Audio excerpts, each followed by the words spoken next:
Olá, o Pauta Especial está no ar. No programa de hoje vamos falar sobre os benefícios da zooterapia, um tratamento que ajuda na recuperação de pacientes internados nos hospitais. Também vamos falar sobre os desafios que as pessoas com deficiência precisam enfrentar para ingressar no mercado de trabalho.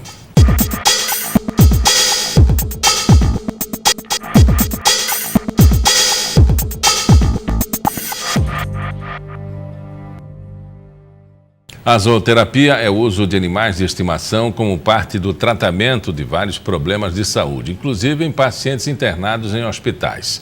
O contato com os bichinhos traz uma série de benefícios e, inclusive, ajuda na melhora do quadro clínico desses pacientes. Quem fala mais sobre o assunto é a veterinária Carla Loureiro. Carla, isso foi uma construção, mas o que definiu essa possibilidade foi uma lei?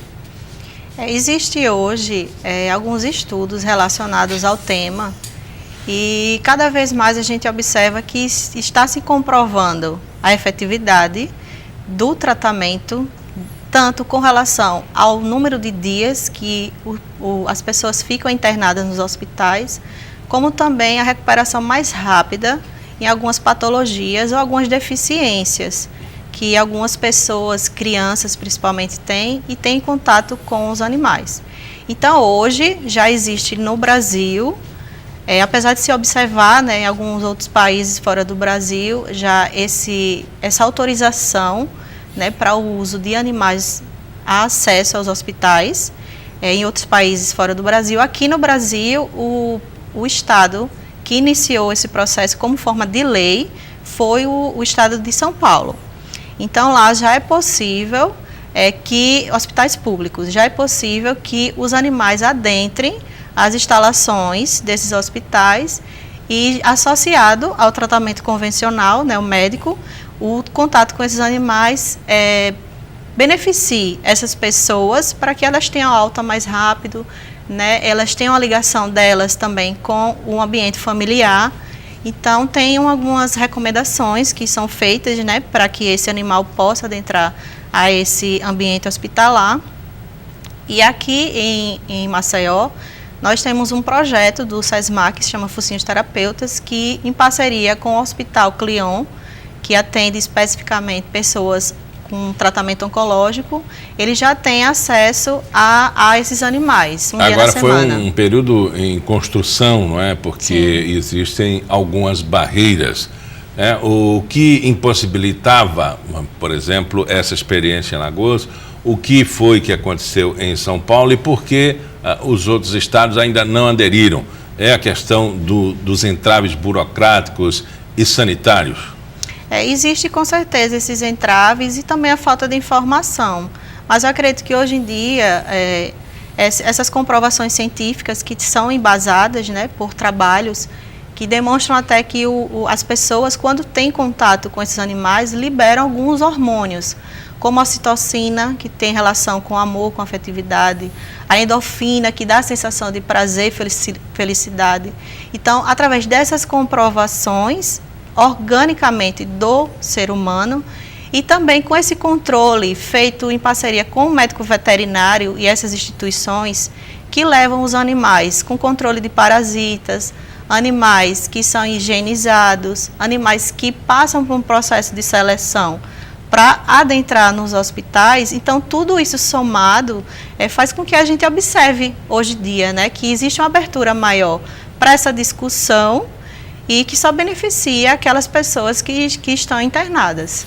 Porque existe também um controle de infecção hospitalar que existe essa possibilidade de abertura. Entra um outro entra um outro vetor, e tudo isso tem que ter um controle bastante seguro e específico. Sim.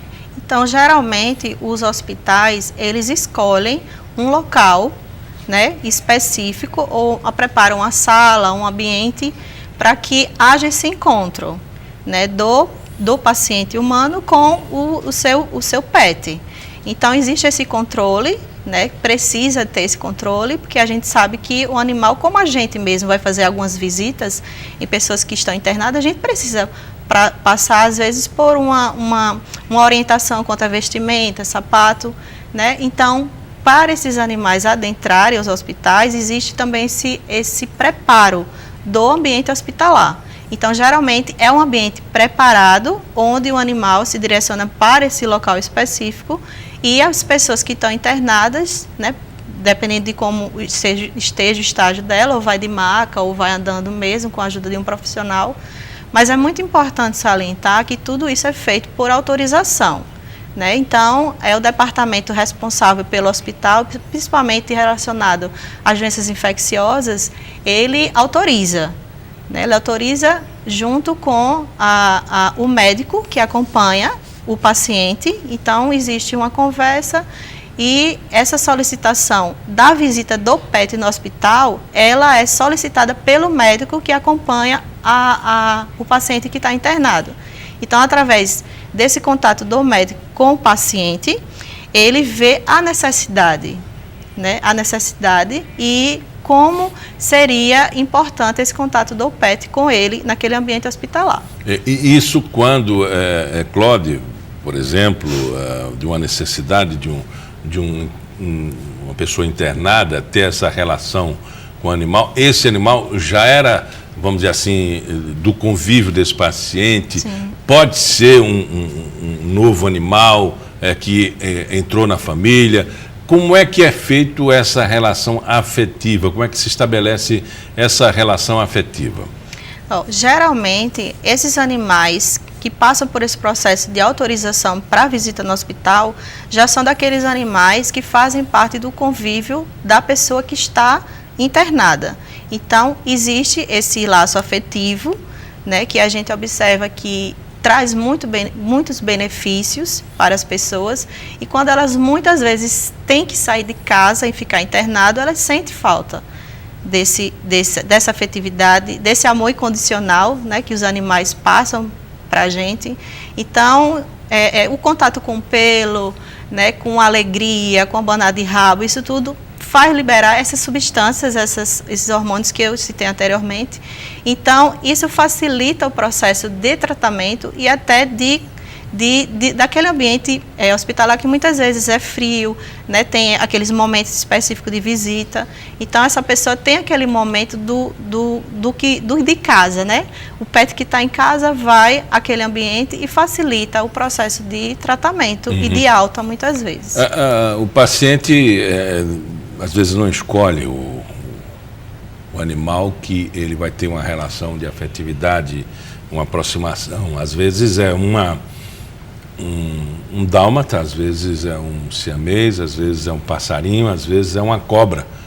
Não é? Existe uma especificidade dentro dessa licença que interrompa, por exemplo, a relação com algum animal, mas que é do convívio da pessoa e que há uma relação de afetividade que vai ajudar no tratamento? Olha, geralmente esses animais que fazem parte desse tratamento associado, né, com a zooterapia nos hospitais, geralmente são cães. Mas assim, existe vários tipos de PET hoje em dia, né? A gente sabe que, fugindo um pouquinho dessa área hospitalar da zooterapia, a gente vê que existe trabalhos com equídeos, né, no tratamento de crianças que ficam com sequelas degenerativas, e existe também o tratamento com cães em crianças também que têm sequelas cerebrais. Então, o contato com o animal, ele vai desenvolver essa parte motora, a parte de desenvolvimento sensitivo. Então, a gente observa que de várias espécies animais, mas nesse ambiente hospitalar especificamente, os projetos eles têm focado mais em cães aqui no Brasil.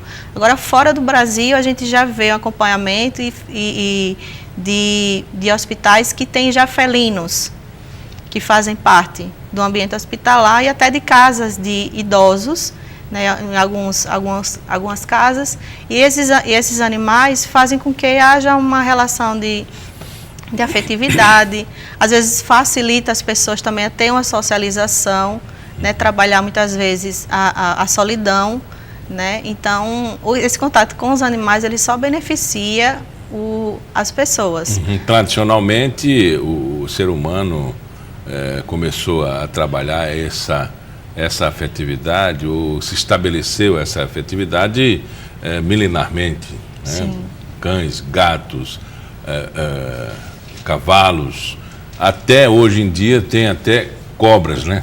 A pessoa se relaciona com a cobra e tem ela como animal de estimação em casa e é um cuidador daquele animal.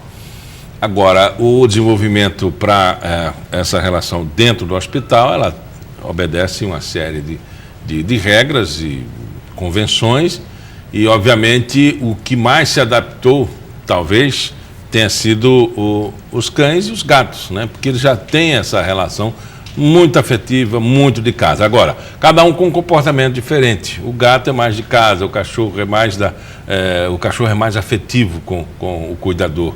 O gato não, o gato é de casa. Existe uma diferença entre os dois na relação com o paciente e no aproveitamento dessa relação?